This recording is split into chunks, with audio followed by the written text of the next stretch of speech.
todos. Agradecer pela presença de todos aqui, falar um pouquinho sobre o nosso seminário de hoje e um pouco também sobre o que está ocorrendo hoje com a discussão de políticas públicas e com essa questão dos grandes desafios de políticas públicas no país. Como vocês acompanham aí pela internet, nós estamos no limiar de uma grande mudança que ocorreu no padrão de mídia e padrão de notícia. Nós temos antes um sistema muito centralizado, em que todas as grandes discussões públicas, para ganhar visibilidade, para se tornarem prioridade, tinham que passar pelo filtro da mídia tradicional, tempo que você não tinha outras tecnologias também. Esse filtro, por razões variadas, é muito estreito aí, porque digamos, até o próprio espaço do jornal, a própria pauta dos jornais sempre foi muito seletiva, muito ligada a um momento do país que nós somos um país pequeno. Esse país até nos 90 era pequeno. A cobertura econômica que a gente fazia era um setorista na Fiesp, um setorista na Febraban, um Banco Central. O Brasil era coberto assim, a partir da Avenida Paulista. Nem o Rio de Janeiro, na época, já tinha perdido expressão. E era um país que não tinha sociedade civil também. E não tinha autonomia dos municípios. Então, todos esses grandes temas, existiam os problemas, mas os temas não eram levantados. A partir dos anos 90, o país ganhou uma complexidade enorme, ganhou com a estabilização inflacionária, aí, com o fim daquele modelo muito pesado aí dos anos 80, o aparecimento de uma sociedade civil cada vez mais pujante, o grande salto que foi a Constituição de 88, promoveu mudanças, jogou o Brasil na era moderna. Apesar que essa Constituição, até algum tempo atrás, era amaldiçoada por economistas que achavam que o Brasil tinha ficado ingovernável. Eu sempre gosto de pegar o Delfim como parâmetro, porque o Delfim sempre foi um sujeito brilhante e é um sujeito que acompanhou o país realmente, passou a entender o país, cada etapa do país. E ele, quando veio a Constituição de 88, 89, ele dizia que o país ficou ingovernável, porque você controlava o país da sala do Ministério da Fazenda. E hoje em dia ele entende que a dinâmica da sociedade tem características que não é economia, não é economista, sua planilha que vai conseguir identificar. Então nós tivemos nesses anos todos, por conta de todas essas mudanças, abertura da economia, num primeiro momento a estabilidade, a abertura da economia e a Constituinte de 88. No segundo momento, o aparecimento de uma sociedade de massa extraordinária. E hoje, todo um conjunto de questões que passaram a ser levantadas aí nos anos 90, e muitas delas não foram aprofundadas. Então, um dos grandes desafios é essa questão metropolitana, que mereceu alguns capítulos aí da Constituição, mas até hoje não é bem trabalhada. Muita gente acha que o grande desafio brasileiro é o governo federal. Para mim, o grande desafio brasileiro são as regiões metropolitanas. É um desafio muito mais difícil e complexo de resolver do que a própria política federal. Mas voltando ao tema da mídia, o que está ocorrendo em pleno processo de evolução, é uma implosão dos sistemas profissionais. Então, você tinha, digamos, aquele filtro ele privilegiava um conjunto restrito de temas.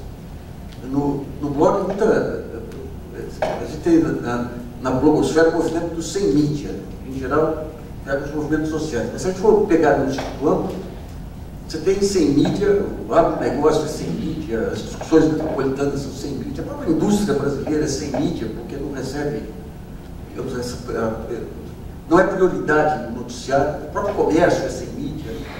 Então, com essa implosão desses modelos centrais, isso aí muda completamente o jogo político.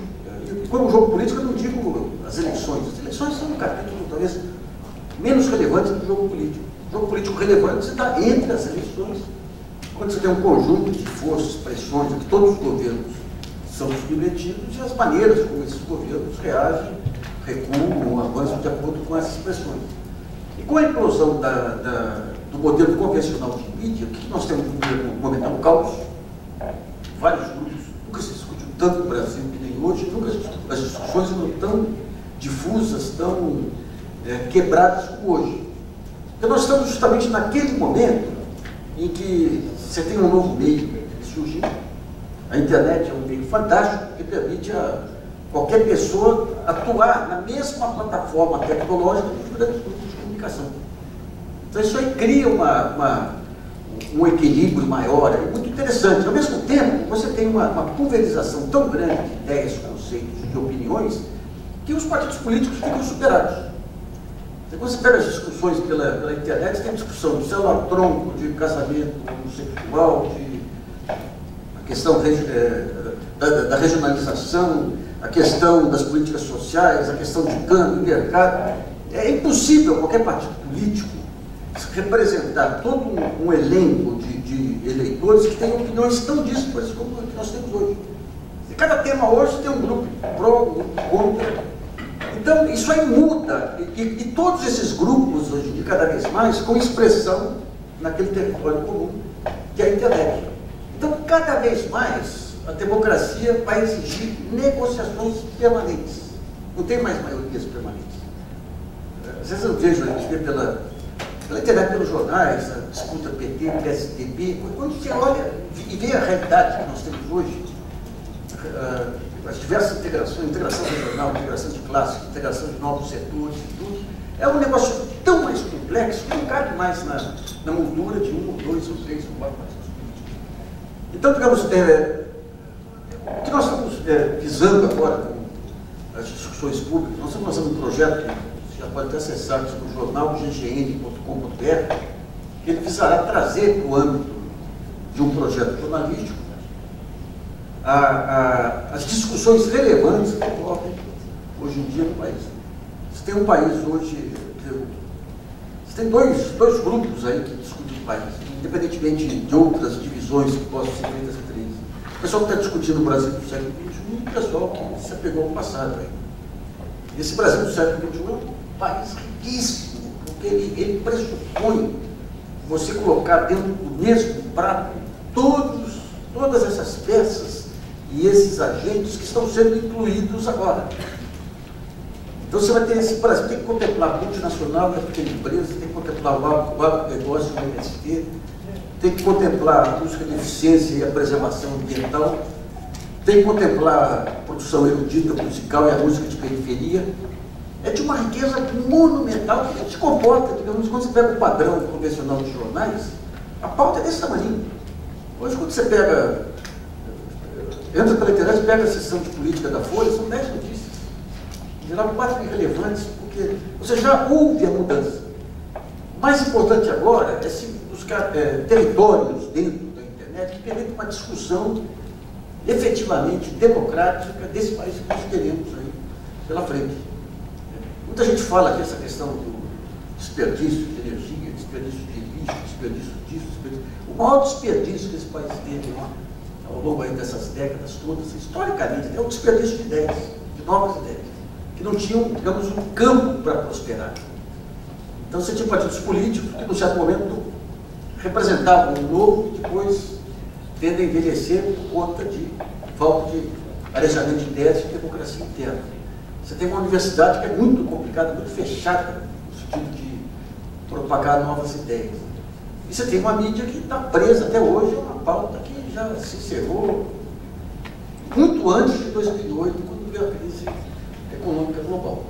Então, a nossa ideia com esse projeto está vindo pegar todas essas discussões, abrir dentro do mesmo ambiente, criar uma discussão permanente em que você consiga contemplar os diversos âmbitos dos temas que envolvem o país e contribuir para esse rearranjo, para minimizar os conflitos decorrentes desse rearranjo político, que talvez seja o mais radical da história do país. Você tem, digamos, as forças tradicionais, você tem a entrada de novos atores, muitos deles desorganizados, você tem uma inclusão monumental dos cafundós, aquelas vilas e tudo lá nos confins do país, que antes só tinham acesso aí à televisão aberta, tudo que hoje têm acesso permanente aí à internet, estão se organizando politicamente, cada qual ao seu modo. Então é um país riquíssimo. Outro dia o meu amigo Guido Gato fez um artigo muito pessimista sobre o Brasil, que acabou a cultura, acabou nada. Então os Sérgio Buarques, Gilberto Freires aí, da Nova Era, estão sendo criados agora dentro desse ambiente de discussões.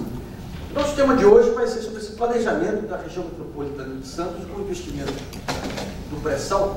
Não vai ficar, a ideia é que as conclusões que a gente fiquem restritas especificamente a Santos, mas a toda essa realidade urbana que vai ser alterada aí com o pré-sal e em muitos lugares com a expansão, com fatores econômicos, sociais, a expansão da urbanização e da metropolização, num momento que o país ele tem alguns diagnósticos sobre os problemas metropolitanos, mas ainda não tem soluções sistematizadas, soluções já consensuadas aí entre as diversas regiões metropolitanas.